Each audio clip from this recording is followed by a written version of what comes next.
Bonjour Madame Rompars. Nous nous sommes rencontrés Et... à Guimillot il n'y a pas très longtemps. Voilà.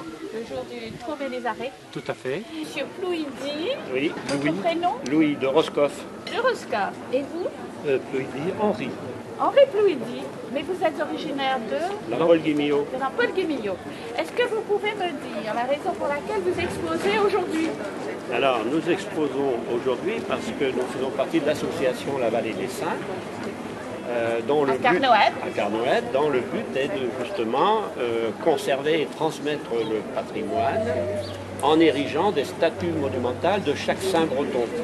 Oui, et là vous avez la maquette. Et donc ici par exemple nous avons la maquette de Saint-Idi, qui est le saint de notre famille puisqu'on s'appelle Plouidi.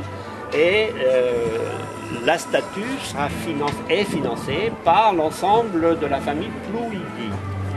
Donc, qui est originaire, dont le perso est à Paul Guimillot. On a trouvé des Plouidi jusqu'à, ça remonte à 1600. Alors ça va vous coûter très cher? Oui. Non, ça coûte... Vous cherchez quelques subsides? Non mais là c'est fait, pour Saint-Idi c'est fait, on a payé. Alors, vous avez payé? C'est payé, ben chacun, on est 40 à avoir payé, donc vous divisez à peu près... Non mais quel est le prix total? 11 000 €. Ah, dis donc. Pour Saint-Idi, qui est le saint patron de notre famille. Et voilà. Madame Plouidi va être le caméraman de taille. Oui, est-ce qu'il sera terminé quand? Dans 3 semaines environ, par le sculpteur Patrice Le Guen de Santec. Et il est aidé avec une jeune apprentie d'origine portugaise. Bonjour monsieur. Voulez-vous vous présenter? Vous fumez? Oui. Donc, Patrice Le Guen, le sculpteur. Vous êtes Patrick? Santec. Patrick ou Patrice? Patrice. Et d'où êtes-vous? De Santec. Ah oui, avant les saints de la vallée, qu'est-ce que vous faisiez? Oh, beaucoup de monumentales, beaucoup de choses. Oui, c'est-à-dire? C'est-à-dire tout ce qui peut se transformer en sculpture, c'est intéressant. Oui, qu'est-ce qu'on peut voir de vos œuvres? Oh, il faudrait passer à la maison pour voir tout ça. Oui, mais vous en avez sûrement vendu, placé? Il y en a un peu partout, oui, mais je ne peux pas tout énumérer. Dans la région Saint-Paul? Ouais, Saint-Paul, Roscoff, Santec. À Roscoff, par exemple, c'est où? À la mairie. Ah oui? Alors, vous avez fait Saint-Idi et quoi d'autre jusqu'à présent? Sainte-Anne. À Sainte-Anne? Saint-Yves. On va les regarder. Saint-Malo. Dire quelles sont les autres statues qui sont là?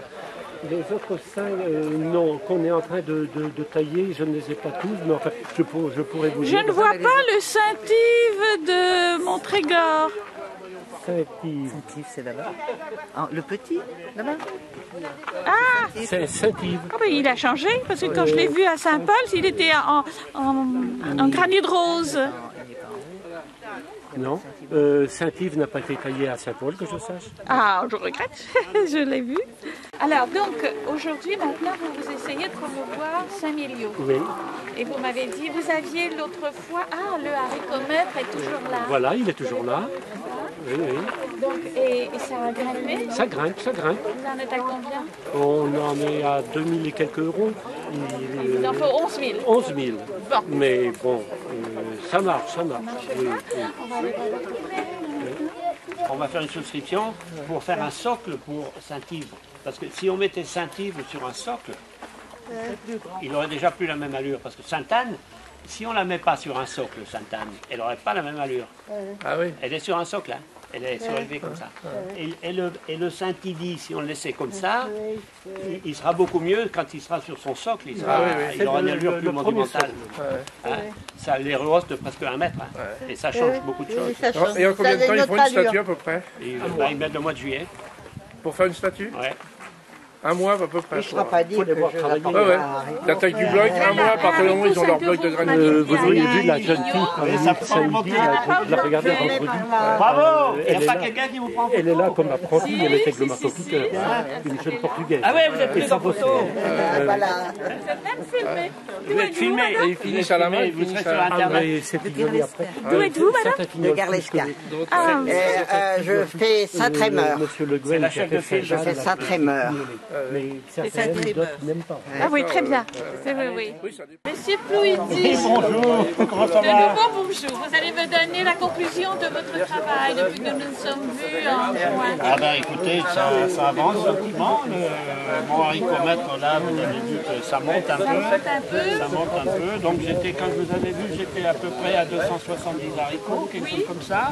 Et là, je dois être à 450 ou 480, même peut-être. Hein. Voilà, vous pensez que toute la saison estivale, avec Je les pense touristes, vous arriverez à c'est surtout bon 11 ici. 000? Je pense que j'arriverai peut-être pas encore à 11 000 à la fin de la saison, mais ça va bien monter. Et Avec le wagon que vous avez, Non, je mais suis sûre c'est- que vous y arriverez. peut-être, mais c'est surtout très bon ici à Carnet. Ah, sûrement, oui. Là, les gens vraiment sont très intéressés. Vous avez beaucoup de monde tous les jours. Et les gens, ils sont vraiment très intéressés, très passionnés. Et ils posent un tas de questions. Et vous, qu'est-ce qui vous motive? Je sais pas. Saint-Lio? Oui, Après Saint-Idi Saint-Lio d'abord, Saint-Lio et après ça sera notre temps. Oui, qui ça sera après? Ça va venir très vite. Ah, ben il faut déjà finir bio. Hein. Mais il faut que ça soit du Léon. C'est pas- On parle de Saint-Gwen. Voilà. Alors, à bientôt. À bientôt. Merci de votre visite. Les seins sont tournés Vers leur lieu d'origine. Saint-Paul est tourné vers Saint-Paul-de-Léon. Alors, vous me racontez. Voilà Saint-Paul, Saint-Paul, qui a été taillé, le dragon. le dragon. Saint-Paul a été taillé devant la cathédrale de Saint-Paul il y a 2 ans, et le voilà sur la commune de Carnoët maintenant.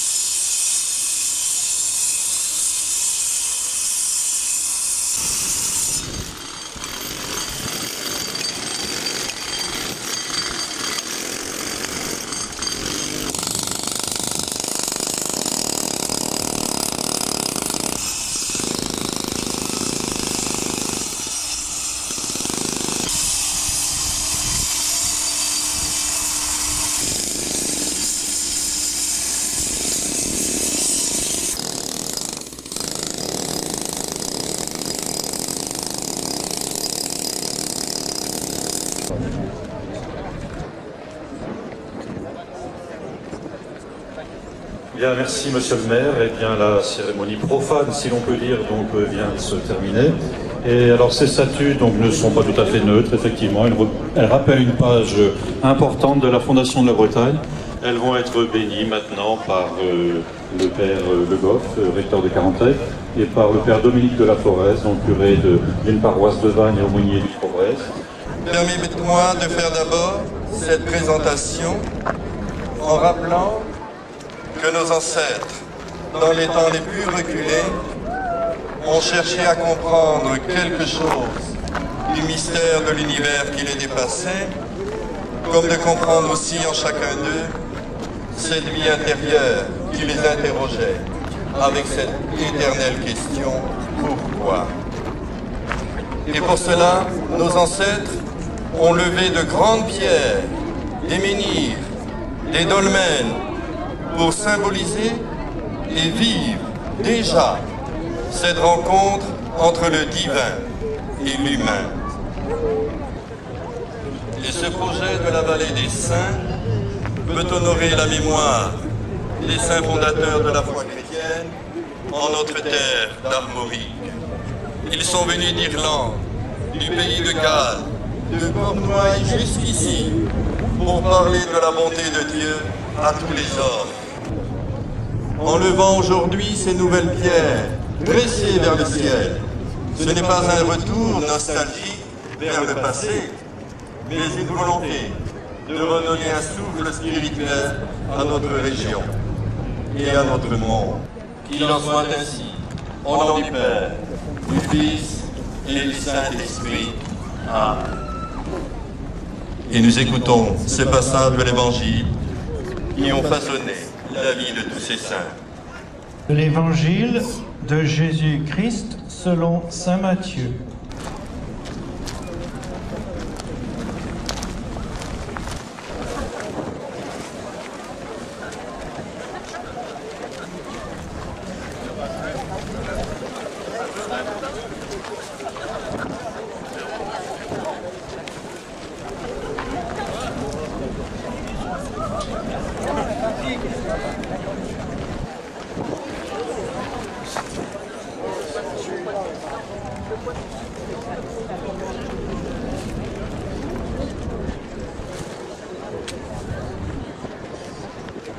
Non, nous sommes là. Mais bon, il m'a dit que là ça allait, mais là ça allait aussi.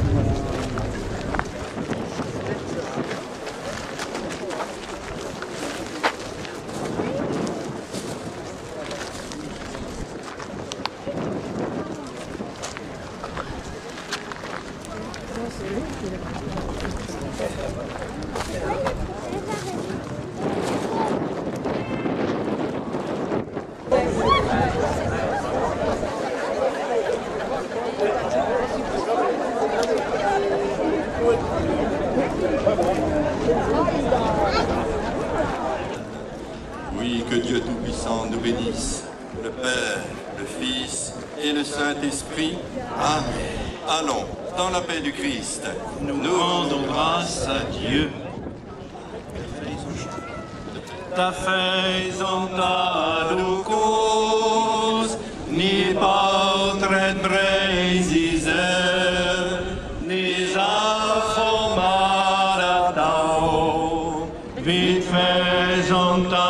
Lucus, agenrore manier, ni olelem stardo, fescare non talu, morseni honahu, que torni avarvo, que torni avarvo, que torni avarvo. bonsoir à tous.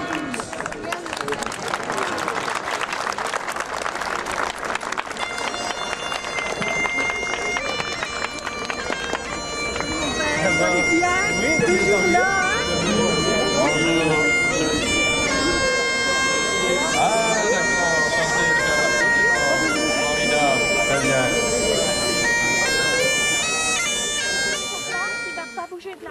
En principe, il ne bougera pas. Les statues, comment dirais-je, l'emplacement a été grainé, on verra ça mieux tout à l'heure. Oui. Alors, ça a été grainé pour la stabilité. Alors on fait le tour. On fait le tour. Ah, très bien. On va donc monter là-haut. On va glisser. Ah, il faut se tamponner pour monter. Hein. Ici, c'était quoi? Alors ici, c'est une motte féodale. C'est une motte féodale. En bas... Donc, qu'est-ce que nous avons en bas, là? La chapelle? Alors, la chapelle Saint-Gildas. Et actuellement, à cette heure-ci, il doit y avoir un concert à l'intérieur de la chapelle. Oui. Ouais. Oui, ma foi. Oui, c'est un endroit superbe en plus. Hein? Oui. Magnifique. Hein? Ah, c'est vrai, ça une Saint-Paterne. On n'a pas de billet. Tourner vers Vannes. Si, je crois que c'est marqué en bas. Qui c'est ça? C'est celui-là qui est fait avec un... Je ne sais plus lequel c'est.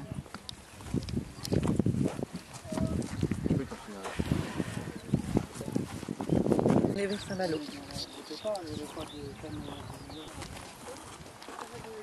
Ben, il arrive.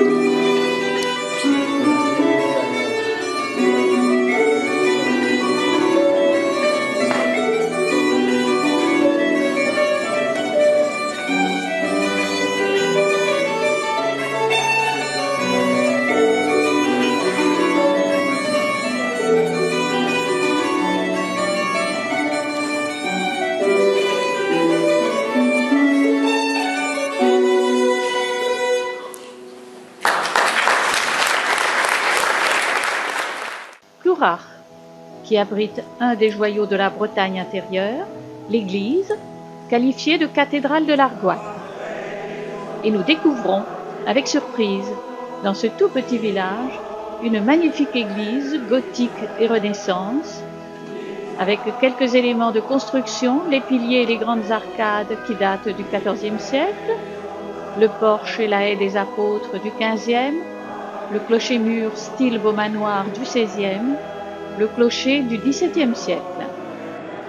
Cette église aurait été construite par les disciples du maître qui construisit la merveille du Folgoat à la demande du chambellan du duc de Bretagne, François II, dernier duc breton, père d'Anne de Bretagne. Le mobilier de l'église comporte une piéta du XVIe siècle, une mise au tombeau traditionnelle avec la Vierge, entourée de Saint-Jean et de Marie-Madeleine. 3 panneaux en bas-relief illustrent la Passion du Christ,